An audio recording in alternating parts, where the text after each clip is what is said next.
بسم اللہ الرحمن الرحیم الحمد للہ رب العالمین والصلاة والسلام علی رسولہ الکریم سیدنا و حبیبنا محمد وعلی آلہ وصحبہ وبعد۔ نعت کے سلسلے میں یہ تیسرا ویلاگ ہے جس میں ہم نے فارسی کی نعتوں کا انتخاب کیا ہے۔ مرزا غالب کا فارسی دیوان کافی ضخیم ہے۔ گورنمنٹ کالج بالاکوٹ میں مجھے ایک دفعہ اس میں نعت دکھائی دی تو میں نے جب آخری شعر پر پہنچا جو مقطع ہے تو مجھے حیرت ہوئی کہ یہ مقطع مرزا غالب کے اردو دیوان میں ایک غزل کے آخری شعر کے طور پر مقطع کے طور پر موجود تھا، اور میں سمجھ رہا تھا کہ یہ ایک ہی شعر غالب نے نعتیہ کہا ہے، لیکن غالب کی بہت شاندار نعت ہے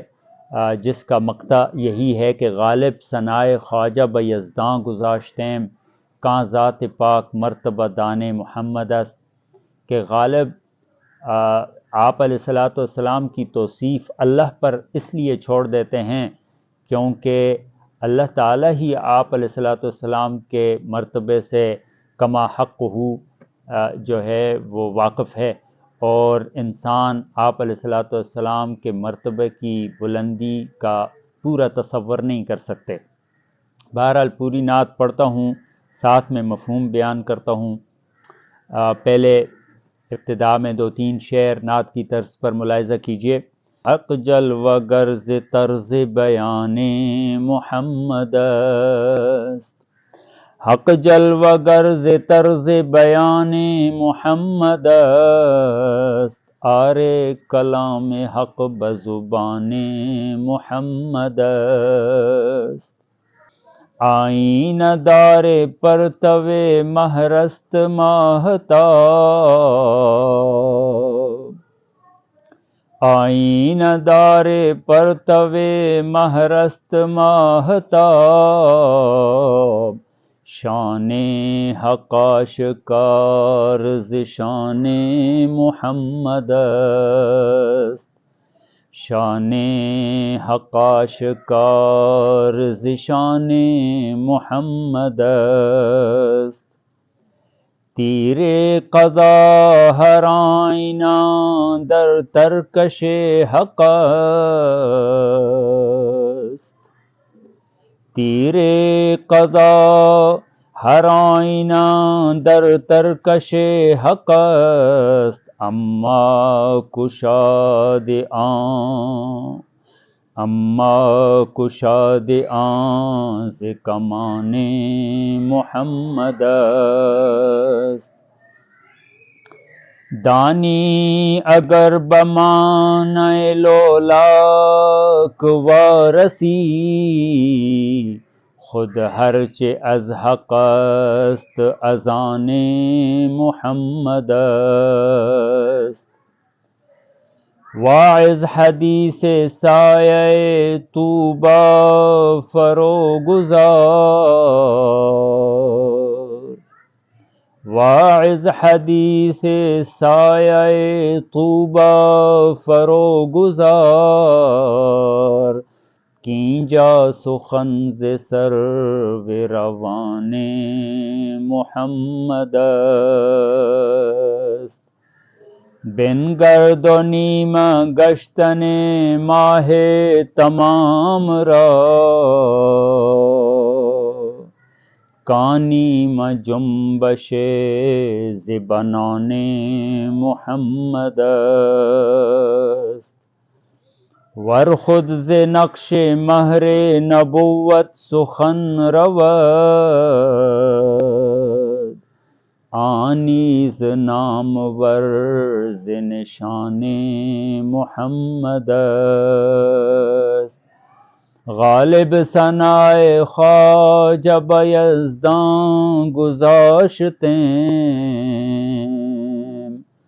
کاں ذات پاک مرتبہ دان محمد است، حق جلوہ گر ز طرز بیان محمد است، حق جلوہ گر ہوتا ہے نبی علیہ الصلوۃ والسلام کے طرز بیان سے، اور آرے کلام حق، کلام حق آتا ہے، ادا ہوتا ہے بزبان محمد است، نبی علیہ الصلوۃ والسلام کی زبان سے قرآن مجید انسانوں تک پہنچا ہے۔ اور آئینہ دار پرتوے مہرست ماہتاب، ماہتاب سورج کے عکس کا آئینہ دار ہے، چاند جو ہے وہ سورج کا عکس اس پر پڑتا ہے تو اس میں چاندنی جنم لیتی ہے۔ تو شان حق آشکار ذشان محمد است، حق تعالیٰ کی شان، یہاں دیکھیے ایک عجیب چیز بیان کی کہ حق تعالیٰ کی شان ہمیں کیسے پتہ چلے گی؟ وہ ذشان محمد است، محمد علیہ السلام کے چاند کی چاندنی سے حق تعالیٰ شانہ کے سورج کا پتہ چلے گا۔ آئینہ دار پرتوے مہرست ماہتاب، شان حق آشکار ذشان محمد است، اور تیر قضا ہر آئینہ در ترکش حق است، قضا کا تیر بلا شبہ حق ہی کی ترکش میں ہوتا ہے، حق تعالیٰ کی ترکش میں قضا کا تیر ہوتا ہے جو آ کر اپنا کام پورا کرتا ہے اور کام تمام کرتا ہے، قضائے الہی نافذ ہو جاتی ہے۔ اما کشاد آں، البتہ یہ تیر حضور علیہ السلام کی کمان سے چلتا ہے، اما کشاد آں ز کمان محمد است۔ پھر دیکھیے تیر قضا ہر آئینہ در ترکش حق است، حق تعالیٰ کی ترکش میں وہ تیر ہیں لیکن وہ چلتا کمان محمد سے ہے۔ اما کشاد آں ز کمان محمد است، یعنی جو خیر بھی اللہ تعالیٰ کی قضا میں ہے اور انسانوں تک پہنچتی ہے وہ خیر نبی علیہ السلام کے واسطہ سے انسانوں کو پہنچتی ہے۔ دانی اگر بمانے لولاک وارسی، حدیث لولاک کی طرف اشارہ ہے کہ لولاک لما خلقت الافلاک، اے نبی اگر آپ نہ ہوتے تو ہم افلاک کو پیدا نہ کرتے۔ محدثین اس حدیث پر جرح ضرور کرتے ہیں لیکن وہ کہتے ہیں کہ اس کا معنی اور مطلب جو ہے وہ شریعہ کے قوانین کے اور اللہ تعالیٰ کے قرآن کے مطابق ہیں، اور کہتے ہیں کہ دانی اگر جانتے ہو معنی لولاک کو